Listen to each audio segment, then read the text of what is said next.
I thank the gentleman for yielding, and I thank the chairman for his work on this issue. Mr. Speaker, there's a simple truth that exists at all times and in every place. The bigger the government, the smaller the citizen. That's especially true when it comes to regulations.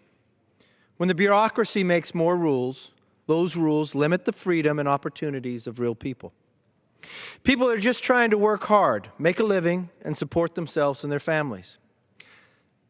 Now, frankly, the EPA has crossed a line with this proposed water rule. It's crossed a line constitutionally.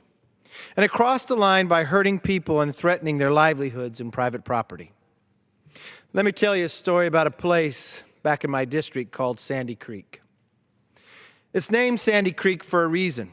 It's been dry for over 30 years. And with the drought in California, there's no time soon water's coming.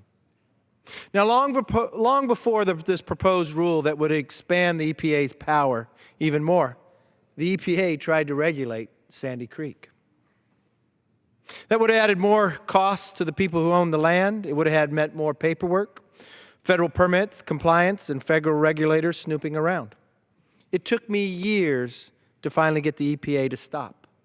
You know how I got them to stop?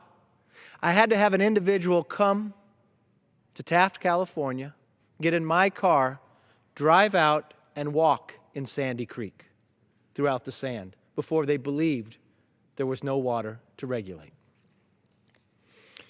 Mr. Speaker, could you imagine what the EPA would try and do if they even had more authority to regulate things outside of their jurisdiction? These are the actions of an administration that is unaccountable and that doesn't care about the freedom and prosperity of its citizens. This is an administration that cares more about regulation than reform, that cares more about power than it does about people. So the House is going to pass a bill to stop this rule, this abuse of power.